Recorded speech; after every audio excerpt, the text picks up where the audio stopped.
Welcome to Leka Eto Speak YouTube channel. Thanks for watching. Please don't forget to subscribe. Lovers all over the world, welcome to our YouTube channel. Gẹ́gẹ́ bí ẹ ti mọ̀ pé a máa ń fún yín ní update lọ́lọ́kan òjọ̀kan. Update eléyìí tí a tún mú wá fún yín. Wàhálà tó bẹ́ sílẹ̀ láàrin Yinka Ayefele àti àwọn oníṣẹ̀ṣe. Update yẹn ni a mú wá fún yín. Gẹ́gẹ́ bí gbogbo wa ti mọ̀ wípé Yinka Ayefele òun náà ni olùdarí iléeṣẹ́ ìgbóhùnsáfẹ́fẹ́ ní Ìbàdàn tí wọ́n pè ní Fresh FM.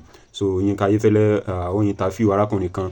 Ibẹ̀ ni arákùnrin yìí ti sọ a lot of àwọn àṣírí tó jẹ mọ́ ìṣẹ̀ṣe, but ẹni yẹn ó jẹ́ kí àwọn èèyàn mọ gbogbo àwọn ìwà tó wù láì dáa. So interview ó ní Yinka Ayefele ṣe fún arákùnrin yìí bí àwọn oníṣẹ̀ṣe bí wọ́n ṣe take care up nìyẹn wípé Ayefele pé ó gbúdọ̀ fi ojú arákùnrin yẹn hàn pé interview tó ṣe kí ló dé tí ó ṣe show ojú arákùnrin yẹn tó kọ́ sà sọ gba àwọn nǹkan tó wà behind rẹ̀. So èyí ni a ní ká fún ẹ ṣe. ẹlẹ́ ti gbé lẹ̀ nígbà tẹ́ fẹ́ gbaṣẹ́ olúwa níbo lẹ ti rí. Ṣákí ni mo ti rí. láti bá yín ṣe. bẹ́ẹ̀. àpáyọ. bẹ́ẹ̀. ṣé kò lè gbé yín kúrò láti mọ́lé. kì í ṣe ní tó jọmọ́ pé bóyá bíi kíyàn rà. ok tán bá pààyàn. ìgbà tí wọ́n tẹ́ lọ sẹ́wọ̀n ẹ̀wọ̀n yẹn ta ló ń bá yín fún lọ́mọ. àwọn ọmọ ti wà ń bẹ̀. àwọn ọmọ wo. mo ti láwọn ọmọ tó máa bá mi lọ wá obìnrin tí wọ́n á lè ṣe mo ti fi àwọn ọmọ sí díẹ̀ tí mò ń sanwó fún lóṣooṣù. ẹ kọ́ tẹ́ ilé mélòó. ilé 3 ni mo kọ́. ẹ sì níyàwó ẹ bímọ. bẹ́ẹ̀. àwọn èèyàn tẹ́ ẹ̀ ń jẹ níbo lẹ ti ń dáná ẹ̀. tí n bá fẹ́ jẹ èèyàn báyẹn ó láwọn iṣẹ́ tó máa rí níhùn lára mi. irú àpáyọ yẹn tó máa ti fún òrìṣà yẹn ní ẹ̀jẹ̀ ní oṣù mo gbọ́dọ̀ jẹ́ páàtì yẹn láti lè jẹ́ kó rí nǹkan tó dìmú lára tèmi náà. ibẹ̀ nìkan yín mi níbọn kí ìbọn máa wọlé. ibẹ̀ nìkan mú àdá wá. kan ṣáyín. kádà kan. tá máa ṣáyín ládàá ó máa kán dànù ni. ibẹ̀ ni kí n fẹ́ rìnrìn àjò kí n wo bí ìrìn àjò gan ṣe máa rí. ibẹ̀ ni kí n pàdé ẹni tó lóun lágbára bíi tèmi náà kí n fi gbólóhùn rọ gbogbo tó bá ń bẹ láre. ẹni kò sí bẹ́ẹ̀ yẹn ṣe lè jẹ́ assassin tó tẹ́ bá pàdé ẹ̀ kó lóun kò sí tó jẹ ẹlẹ́ máa mú wálẹ̀ ni. kò sí bóyá ẹni ẹ ṣe lágbára tó bàbá. ẹ mú wálẹ̀ ni. kò sí irú agbára tó wù kó ní. ó dà ẹ jẹ́ ká sọ̀rọ̀ fẹ́rẹ́fẹ́ nípa ti àwọn báǹkì ẹlẹ́yìn ṣiṣẹ́ fún àwọn bank manager. bẹ́ẹ̀ni.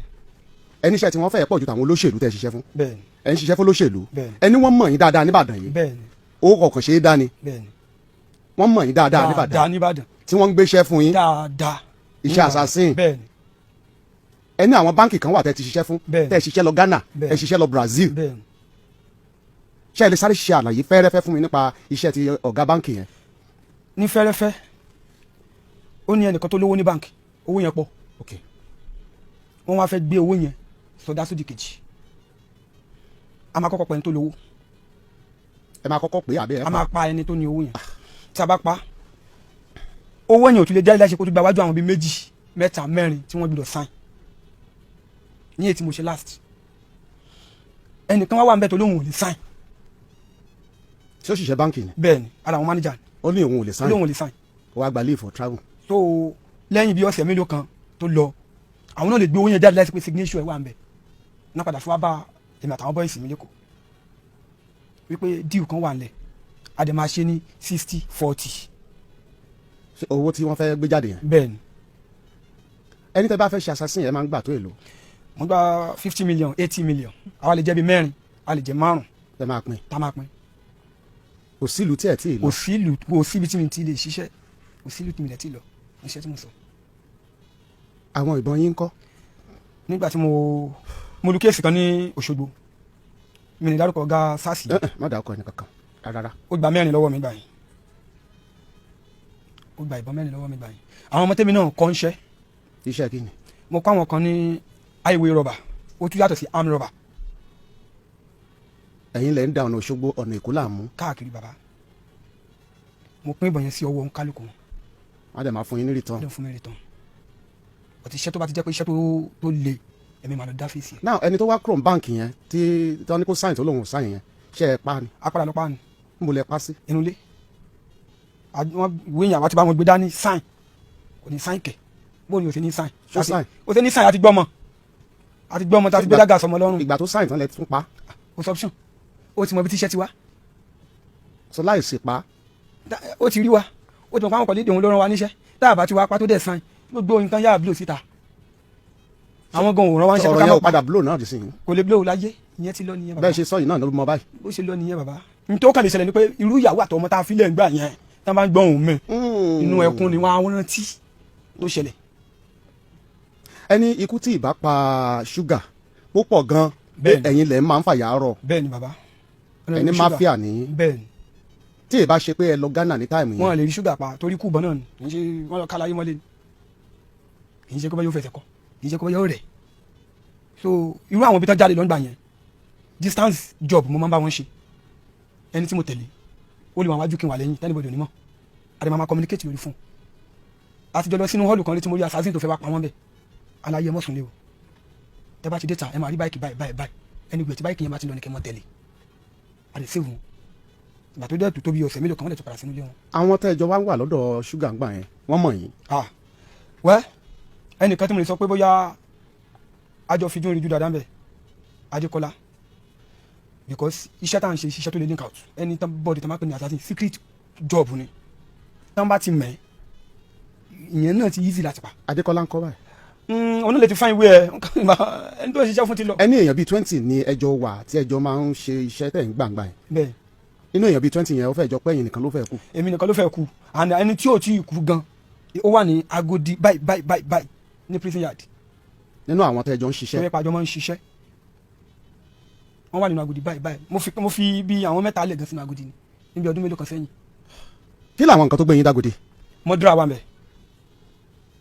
ó leak. link. ìgbà tí ẹ pààyàn tán ó leak. bẹ́ẹ̀ ni ó leak out.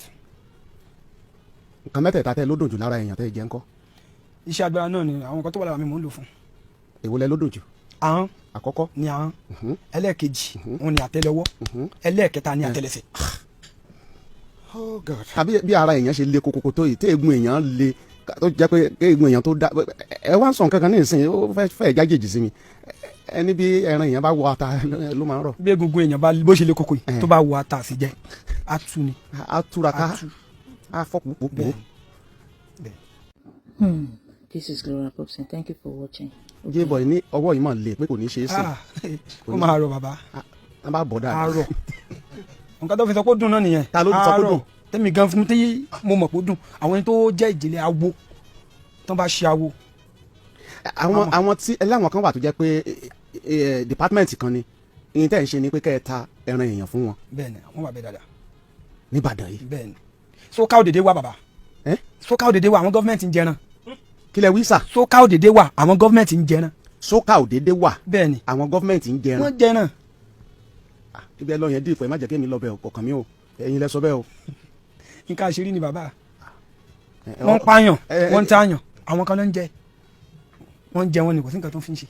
màá fẹ́ fi àǹfààní ńlẹ̀ tí wọ́n bá ti sọ̀rọ̀ dáàyè kan kí àwọn aráalé kí wọ́n béèrè ìbéèrè lọ́wọ́ yín tí wọ́n bá fẹ́ bí yín ṣùgbọ́n ẹ jẹ́ ká lọ síbi tí Ọlọ́run ti tú yín sílẹ̀ gan tẹ́ fi wá di tí Ọlọ́run fi ra ẹ̀mí yín padà tẹ́ fi di àtúnbí tó fi jẹ́ pé gbogbo ohun tẹ́ ti ṣe sẹ́yìn ó ti di ìgbà ìmọ̀ mo fẹ́ ká sọ̀rọ̀ lọ́bẹ̀ báwo lẹ ṣe bá Ọlọ́run pàdé tó fi wá já sọpẹ́.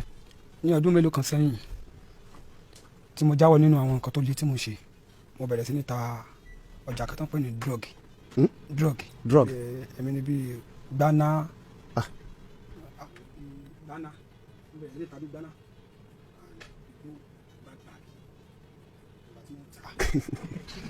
ẹ má bínú ọmọ pa máìkì ń bí mi o nǹkan tó ń fẹ́ máa dárúkọ yẹn mo mọ̀ máa pa máìkì ń bí báyìí ẹ máa sọ̀rọ̀ yín lọ. so mo padà ń ta ibẹ̀ ni ìjà ti wá ṣẹlẹ̀. láàrin àwọn olùtajà àti olùrajà ìjà bẹ́lẹ̀ láàrin yín. so ìjà yẹn wá lè débi pé ó ṣẹlẹ̀ ní ọ̀nà àrà. níbàdàn yìí. bẹ́ẹ̀ni ọ̀nà àrà ti ṣẹlẹ̀ ní Olóńṣogbo. a jẹ́ pé bẹ́ẹ̀ ṣe ń sọ̀rọ̀ yìí àwọn èèyàn mọ̀ yín gan-an. bẹ́ẹ̀ àwọn boys nígboro mọ̀ yín gan-an. tó máa ń gbẹ́ rédíò wọn á ti mọ̀ pé Alaye tó ń gbá lórí yẹn ni. Alaye tó ń gbá lórí ẹ̀. ẹ lọ́mọ ọdún 9 lẹ́wà tẹ́ ti ń jẹgbó. bẹ́ẹ̀ni kò sọmọ tó máa bí sí fọkọ. kì í ṣe gbogbo ọmọ fọkọ. ok baba 80%. nìkẹ́ni ẹ fi yẹn àwọn fọkọ ti jọmọ lóàbí nísìnyí kì í ṣe gbà yẹn ayé gbà yẹn lẹ́ ń sọ yẹn. so ọjà tẹ́ ń tà tẹ́ ń rà ń ló dá wàhálà lẹ̀. bẹ́ẹ̀ni lọ́nà àrà. lọ́nà àrà wàhálà yẹn pọ̀ débi pé mo gbé bọ̀ jáde wàhálà yẹn pọ̀ débi pé àwọn èèyàn tán lọ pé tí ìjà tí ó pọ̀ náà. Wọ́n ti yìnbọn sí yín rí dáadáa láì mọ̀ ọ̀tá máa dà sílẹ̀.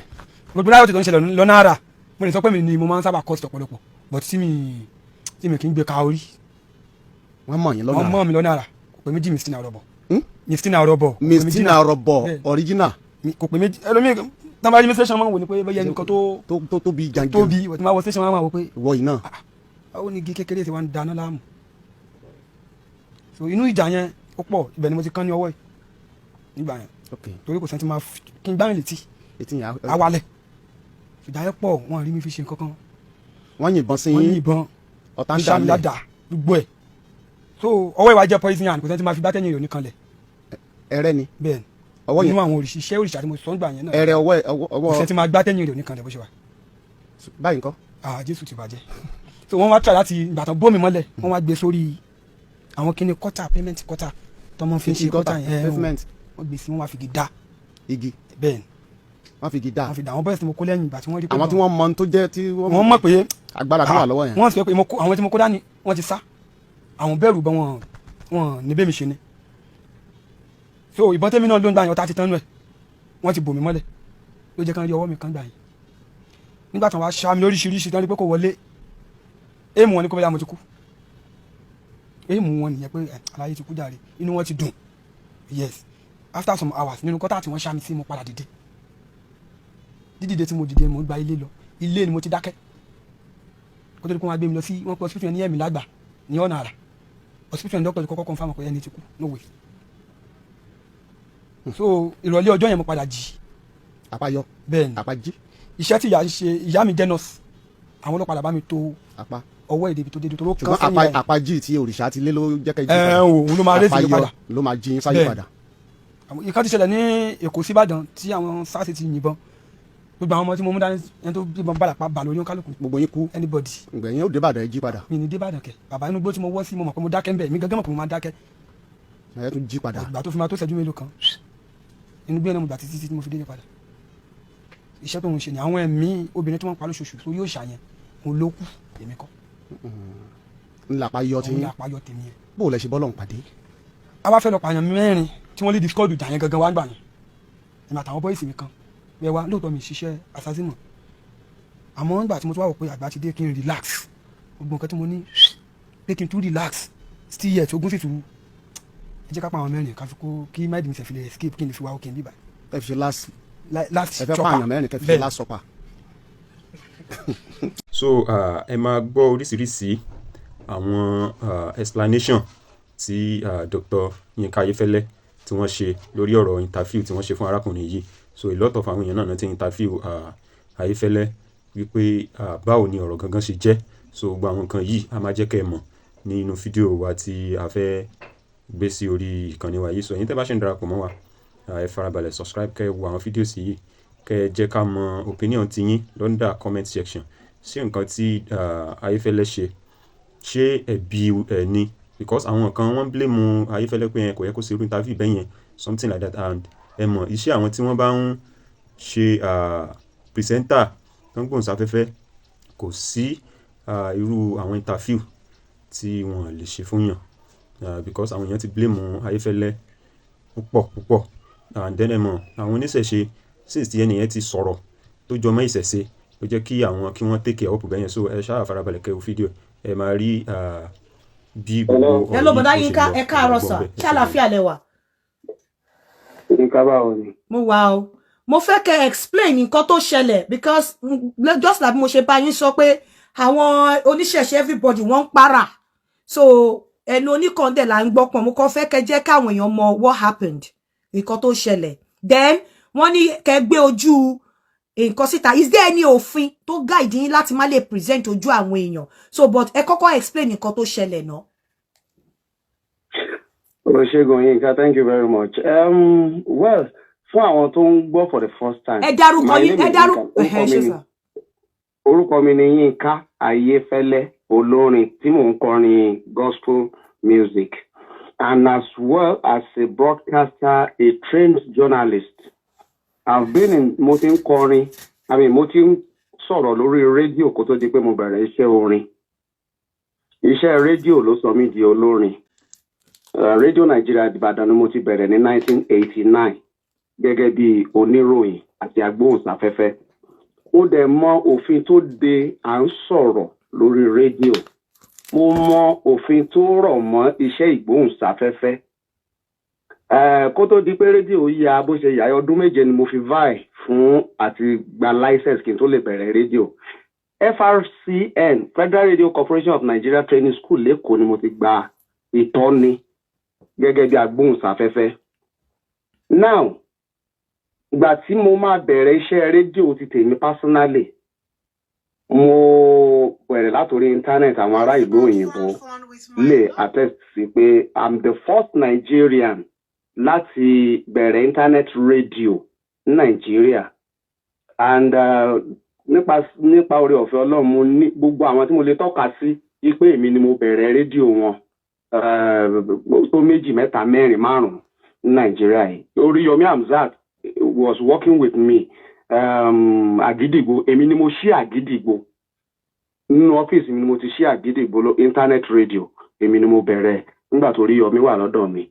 Inú mi dẹ̀ dùn ibi tí kálukú bá délé nítorí ojú ọ̀run tẹ́yẹ fò láì fara kanra wọn. It's my joy and my glory pé at least máa ń fẹ́ kí èèyàn dìde. I like being part of success story. Now ẹ jẹ́ ká lọ síbi ọ̀rọ̀ tó wà nílẹ̀. Ẹ jẹ́ kí n kọ́kọ́ bẹ̀ àwọn bàbá wa àtàwọn ìyá wa nínú ìṣẹ̀ṣe. Kò sẹ́ni tó bẹ̀ kó fọwọ́ padà àwọn ìṣẹ̀ṣe lójú o. Èmi tí mò ń sọ̀rọ̀ yìí nígbà mo wà kékeré, ilé ni mo dàgbà sí. Mò ń gbégún o. Mò ń gbégún dáadáa. Mò ń gbégún nígbà tí mo wà ní kékeré. Mo gbégún àgbégún eru. Ẹni bá lọ sípò ti Èkìtì níbi tán bí mi sí á mọ̀ pé ọmọ yá ò rí dùtè. Ọmọ yá ò rí dùtè. Kó béèrè pé ọmọ yá ò rí dùtè. Ọmọ Ìpó ti Èkìtì ni mí. Mo dẹ̀ mọ̀ tí wọ́n pè ní ìṣẹ̀ṣe. Ẹni tí à ń sọ̀rọ̀ yìí, ó kàn dùn mí pé àwọn èèyàn máa mú àwọn ọ̀pọ̀lọpọ̀ máa mú ọ̀rọ̀ lórí. Wọn kì í mọ ìdí ibi tọ́rọ̀ ti bẹ̀rẹ̀. In fact, mo wà forced láti lọ post fídíò yẹn sìn. Mo ti post ẹ̀ sí Facebook, sí orí YouTube page mi. Mo fẹ́ post ẹ̀ sórí Facebook ó lè easier fún a lot of people láti wò. Ọ̀rọ̀ owó kọ́ leléyìí, kì í ṣọ̀rọ̀ owó. But integrity, mo cherish orúkọ mi àti orúkọ ilé iṣẹ́ tí mo dá sílẹ̀ gan-an. Máa sọ pé mo jìyà orúkọ ẹnìkan mi lè jẹ́ kí ẹnìkan kọ̀ọ̀kan kó ti orúkọ mi mọ́nú rẹ̀. And ẹ bá ṣàkíyèsí mo máa ń sá fún scandal gan-an. Lè sọ pé wọ́n sọ̀rọ̀ Ayefele wọ́n ṣe kí nìkan yàtọ̀ fúngbà tí Erelú tí mi ò rí rí táàjọ sọ̀rọ̀ rí tó sọ pé òun lòún mú mi lọ síbi tí mo ti ní accident. Mo dẹ̀ confront ẹ̀ níbo la ti ríra rí, níbo la ti pàdé rí. Mo gbàgbọ́ wípé nǹkan tí n bá máa jẹ́ láyé àti kọ́ látọ̀run ibi tí mò ń lọ. Now kó tó di pé mo wá di nǹkan tí mo dà lénìí. Now let me tell you the story of Ọpẹ́yẹmí. Program tẹ́ gbọ́ yẹn Ọpẹ́yẹmí ni mò ń pè lórí rédíò. Gbogbo radio stations mi pátápátá ni Ọpẹ́yẹmí ti ń lọ. And story ara mi ni mo fi bẹ̀rẹ̀. Kí ló ń jẹ́ Ọpẹ́yẹmí? Àwọn tó ti la ikú kọjá rí, tó ti la oríṣiríṣi kọjá rí, tó jẹ́ pé mo ti gbé ẹni tó ti kú fún ọjọ́, ẹni tí mo gbé wá 2 weeks ago, ó ti kú, wọ́n ti ẹ̀ ń bá àmọ́ ẹ̀.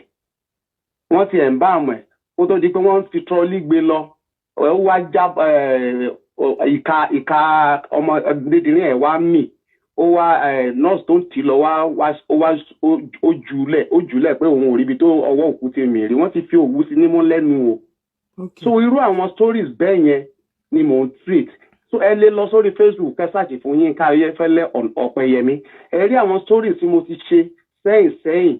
So kì í ṣe pé bóyá mo fẹ́ fi bà èèyàn kan jẹ́ or mo fẹ́ fi àtàkì èèyàn kan. So báwo ni tọ̀rọ̀ máa yìí ṣe wá jẹ́? Nítorí àwọn ní nígbọ́. Báwo lọ̀rọ̀ máa yìí ṣe wá jẹ́? Kí ló ṣẹlẹ̀? Kí ló bá wa sọ̀rọ̀ lórí ọ̀rọ̀ máa yẹn? Mò ń bọ̀.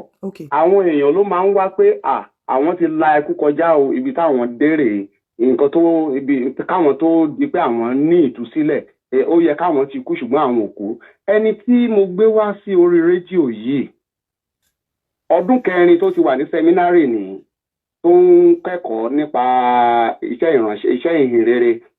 Mo dẹ̀ béèrè lọ́wọ́ ẹni bá wo fídíò yẹn dáadáa á yé i pé kì í ṣe oníṣẹ̀ṣe ní bọ́ọ̀ yìí.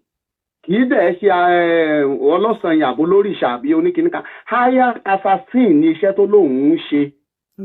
bẹ́ẹ̀ nǹkan tó ní òun ṣe àwọn ibi tó ti lọ ṣoògùn ló sọ ó lóun ṣe òògùn ní tápà òun ṣe òògùn ní ṣakí òun ṣe òògùn ní kinní kan èyí tó lóun ń lo òògùn eléyìí tó sọ yìí fún ni àpáyọ ó ní ibi tán bá mẹ́ta ló ti kú rí tó jẹ́ pé tó bá ti kú á padà jí ó lóun á padà jí.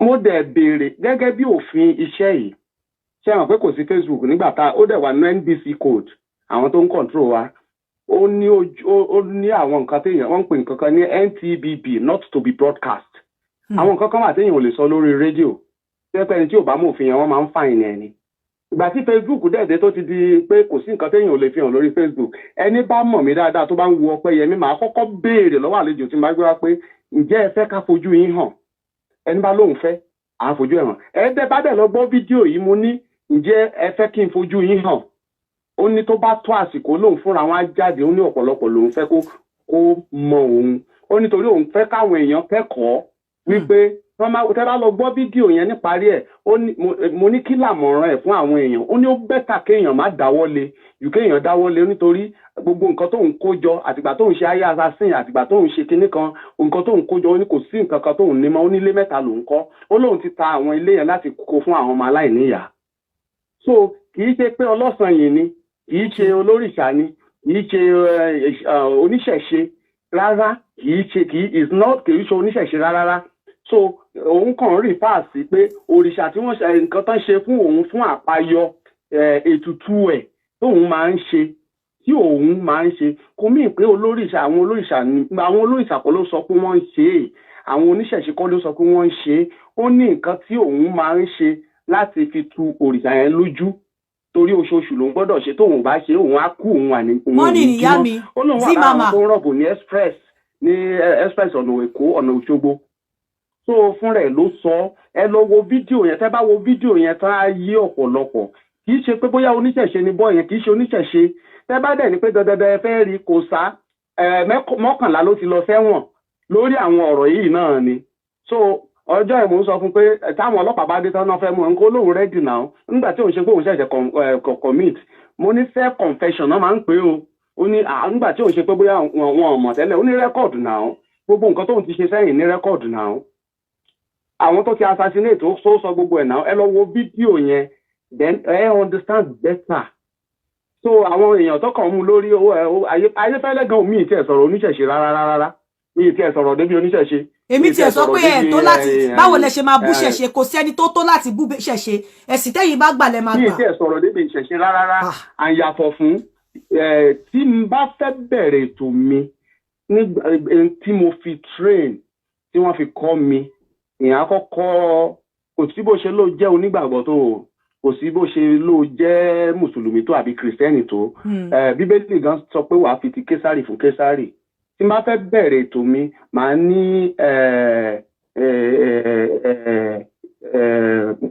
onílé ẹkú ilé ìrọ̀lẹ́ lẹ́mu bóde kí n má bàa ṣílẹ̀ tẹ̀ ajá òṣùpá ni mí tí mò ń bóde fún ọlọ́run ọba ìbà olúwa ìbà ẹ̀yìn èèyàn ìbà ọ̀sẹ́ rẹ̀ nìdídógún tá a fi dálẹ̀ odò àìbí omi ti ń ṣe wẹ́rẹ́wẹ́rẹ́ panátẹ́ni ni omi ti ń jómọ lọ́wọ́ jẹjẹrẹ pẹ́tẹ́ ọwọ́ ìbà tẹ́ dé àtẹlẹdẹ́sẹ̀ ìbà kíre òní kójọ mọ́ wọ̀ wá lẹ́wọ́ àtàtà mo mọ nǹkan tí mò ń sọ ìyẹn omi ìpè bóyá mi ò gba Jésù mi ò ń ṣe Christian mọ́ I know what I'm doing and I know how I started my career.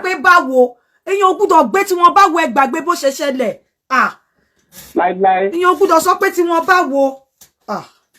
so tán bá dẹ̀ náà fẹ́ rí bọ́ọ̀ yẹn júwe ara ẹ̀ ó júwe ara ẹ̀ ó ní ọmọ fọ̀kọ̀ lòun ẹnìkan pè níparí program yẹn sàmà ó ní àlejò ńlá lẹ gbà lálẹ́ yìí ó ní mìtínà ọ̀rọ̀ bọ̀ ó ní àlejò ńlá lẹ gbà ó ní òun ló jókòó níwájú yín yẹn mo níṣẹ́ ẹmẹni tó ń sọ̀rọ̀ ó ní òun mọ̀ ẹni ó ti fojú wọn rí ní fọ̀kọ̀ ó sọ̀rọ̀ débì kan tó ní àkóso ọmọ rẹ tó ń jáde ní fọ̀kọ̀ mo ní kó má sọ bẹ́ẹ̀ mọ́ ó sọ̀rọ̀ débì kan tó ní òun máa ń bá òun ti ṣiṣẹ́ pẹ̀lú àwọn bàbá Adédìbò mo ní kó má kó mẹ́nu kúrò ń bẹ̀ torí mi fẹ́ kó dárúkọ àwọn tó ń dárúkọ ó ní ká bá sọ pé wàhálà ṣẹlẹ̀ ní ọ̀nà ẹ lọ wo fídíò. Lovers all over the world tí àwa náà tí a bá farabalẹ̀ wo fídíò yìí a rí i pé arákùnrin tí Dr. Ayefele tí wọ́n interview a máa rí pé fúnra lára ẹ̀ ẹnu ara ẹ̀ ló fi ṣàlàyé gbogbo nǹkan tó ṣẹlẹ̀, gbogbo àwọn ìwà ìbàjẹ́ tí ó ti wù sẹ́yìn kó tó di pé Ọlọ́run fọwọ́ tọ́ lọ́kàn, kó tó di pé ó sọ pé òun gbaṣẹ́ Olúwa.